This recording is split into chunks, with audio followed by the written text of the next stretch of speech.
Hindi, ganito brother, makikisali ako. Sige po, boss. Kunwari akin yung sasakyan. Si brother, ginawa kong driver. Nahuli siya. Okay. Doon sa in relation doon sa license. Okay. So akin yung sasakyan.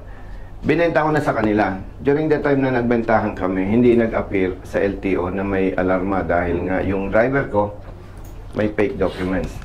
Now, gusto nila i-transfer yung ownership. And at the same time, renew ano. Ang punto ko dito, lutuin natin ang tama.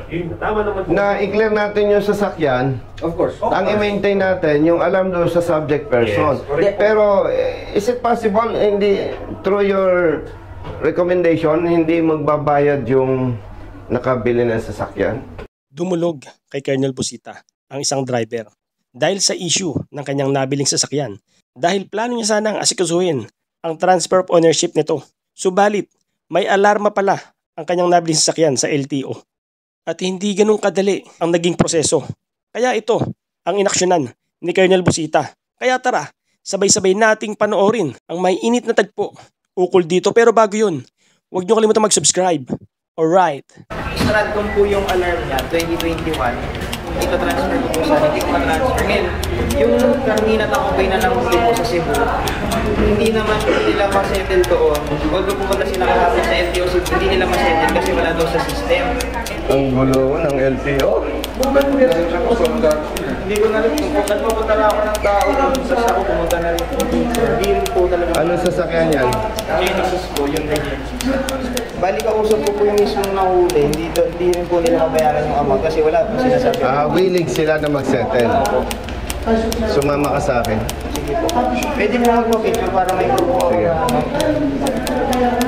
Thank you, sir. Wala dyan si ano? Kahit hindi siya, kung busy. Good morning, brother. Bakit naglilipat ka ng office? Papasok nga. Mayroon lang akong gustong idulog. Brothers, good morning. May inaayos siyang transfer of ownership and registration. Okay. Nung nabili nila yung sasakyan, siyempre kaya nabili, walang alarma. But later, nung tinatransfer na lumabas, may apprehension. Ito. Gustong i-settle ng party para huwag nang marami pang abala. Hindi naman masabi kung magkano at kung ano yung isa-settle mo, di ba? Pag submission of fake documents, tingnan mo kung anong accessory penalty. License. Accessory, well, under that, fake documents. So, 130 yan eh. Pero I don't think na ma-apektuhan yung bumili. Kasi lisensya dapat yan yung tao ng mamayari. Sa sasakyan, walang problema. Kayo po sa bumili? Opo. So, when... Willing kayo bayaran yung penalty? So, kayo kasi defense is good faith. So, good faith, hindi nyo alam na fake yung binigay sa'yo. Di ba kaya nga willing ka? Kala mo... Hindi, ganito brother, makikisali ako. Sige po, boss. Kunwari akin yung sasakyan. Si brother, ginawa kong driver. Nahuli siya. Okay. Doon sa in relation doon sa license. Okay. So akin yung sasakyan. Binenta ko na sa kanila. During the time na nagbentahan kami, hindi nag-appear sa LTO na may alarma dahil nga yung driver ko may fake documents. Now, gusto nila i-transfer yung ownership. And at the same time, renew ano. Siyempre, gusto nila i-shortcut na para wala nang hassle, no? So, yun. At titingnan natin, brothers, in good faith, eh.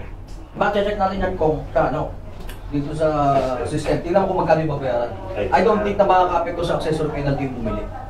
Wala, ano? Para wala nang lagi sa Wala. na 130. Sa license ng driver. Saka license ng driver yun eh. Pinagbilan mo eh. Pero bago ma-release, kailangan yun nga lang babaya. Pero which is willing naman po kayo, boss. Actually, wala siyang pakialam sa lisensya ng tao. So, Diba? para sa inyo, pwede natin i-hold yung... Hindi kasi ang problem dyan, Max, hindi siya makapag-transfer ng registration and ownership ng sasakyan na binili niya because may alarm. May alarm. Yan ang number one problem niya. Yun nga. So, pag nabayaran yan, na walang accessory penalty pertaining to the new owner, pwede na lang. Brother, excuse me, with all due respect, unsolicited advice. Maklear yung sasakyan, tapos kung ako yung driver, naka-alarma pa rin ako sa LTO. Pag binayaran kasi lahat, ang usual procedure, pati lisensya, ibibigay na. Hindi, ang punto ko, brother, in this case, pag tiningnan mo, klaro wala silang liability dun. Wala yan. Yung mangyayari dyan, pagka-bayad yan, ililift natin yung alarm ng sasakyan. Kasi sasakyan sa yung problema.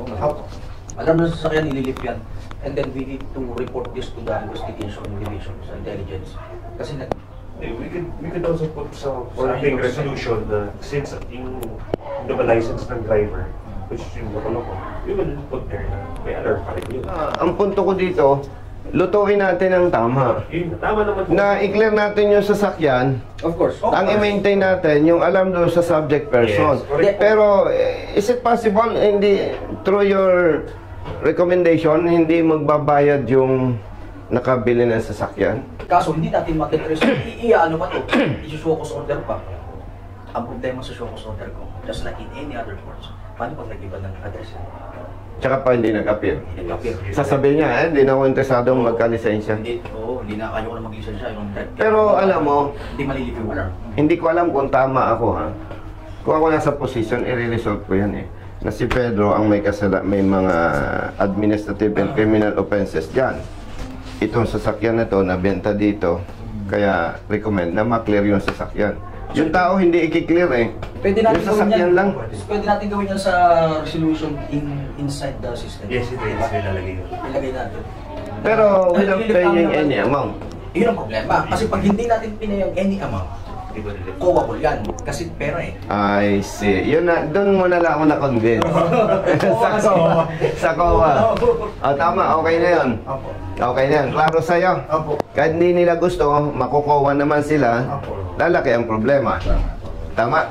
Tsaka kung isusyokas pa namin yung tao, baka wala na sa address, ayaw magbayaran. Tatagal yung lifting ng alarm mo. At hindi mo magamit yung sasakyan kasi unregistered.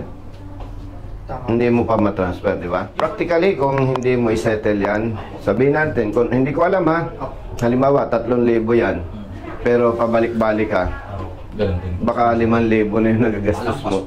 No? Oo. So, sila nang bahala sa'yo. Pero sir, hindi ka namin gustong pagbayarin, Alex. Klaro yun, ha? Hindi namin gusto na pagbayarin ka. Klaro yun, hindi. Klaro na hindi nila ikaw binibigyan ng instruction na bayaran mo ito para ma-resolve. Binibigyan ka lang ng idea para ma-resolve.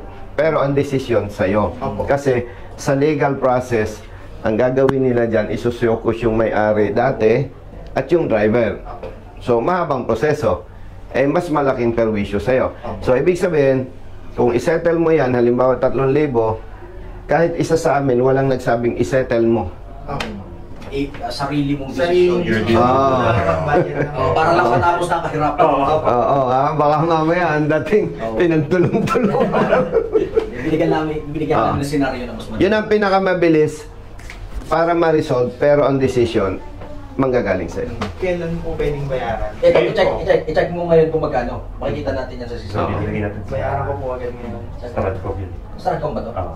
Sige, tawagan natin yung nag-ano ng story. Bigyan natin kay Jen. Kaya wala na kaya ang problema niya. 11 years tayong may backlog sa plaka. Millions of plates. Yung backlog. Okay. 11 years. At matagal na nagsakripisyo yung mga motorista. Millions kasi. Now, kayo na ang nakaupo with ASEC na-resolve yung production ng plaka. Andiyan na. Ang kino-question lang natin, on behalf of motorists, naglabas ng memo ang LTO effective November 1. Tawan, hindi na pwede. Huli na. Okay. Halimbawa ako, gusto ko sumunod sa inyo. At ito base sa totoo. Punta ako sa kasa. Sir, nag-verify kami sa LTO. Nasa inyo na po. Wala pa.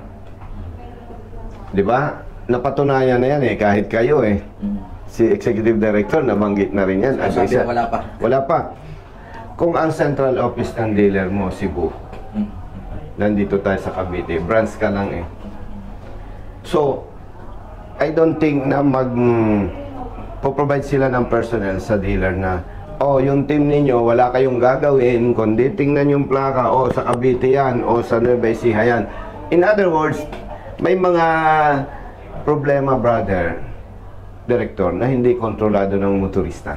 Effective number one, pwede mo na uhulihin, LTO. Paano naman yun? Hindi ko kasalanan yun eh. Hindi naman, Director, pwedeng araw-araw na lang ako punta sa'yo kung ikaw ang kasa. Number 2, dahil gusto ninyo na ma-distribute na, nag-ano kayo ng system, na pag na-track ko, pwede akong mag-avail ng third-party service. Courier. Correct. Nagbayad ako. More than 1 month na, magto 2 months na, hindi ko pa nare-receive. Correct. Eh paano, brother, kung nag-avail ako ngayon? Di November, mahuhuli na ako. So hindi ko kontrolado yon. Now, ang sasabihin mo sa akin, legally speaking, Colonel, wala tayong problema yan. Alam mo naman, magkaibigan tayo. Basta nag-contest ka, tama ka, nire-resolve mo agad. Of course. Brother, yung damage naman sa mga motorista. So, Pagdating sa akin sa adjudication, pag nakita ko na mayroong basis, oo, at ina-approve naman sa taas. Ina-approve naman nila. Kaya lang, ang problema Point dito, mo, yung palang panguhuli, abala na kagad. Abala. Kasi yung sa akin, kailangan mo pa pumunta para mag-contest para ilabas ko. abala sa enforcement personnel, abala sa motorista, abala sa inyo, abala sa lahat. Pero ang dulo, ang talo, motorista. Attorney Wendell Dinglasan, kababayan ko, Batanggenyo. Malakas ako dito. Basta, Siyempre. basta tama lang. Ako, tama. Solve na yung problema mo. Kami na bahala. Okay? Siya ang director ng adjudication. Thank you. Huwag ka nang mamama, di ka nag-iisa. Basta nasa tama, may kakampi ka. Nandiyan si Colonel Busita. Nandiyan si Colonel Busita. Huwag ka nang mamama, di ka nag-iisa. Basta nasa tama, may kakampi ka. Nandiyan si Colonel Busita. Nandiyan si Colonel Busita. Bilat sa init, minsa'y basa din ng ulan. Pawis na gumuguhit sa mismo ring katawan. Kadalasang sumisingit, pagod nararamdaman. Ngunit diretso sa pagpihit, kumalaman ng tiyan. Bawat daan ng masikip, pinipilit malusutan.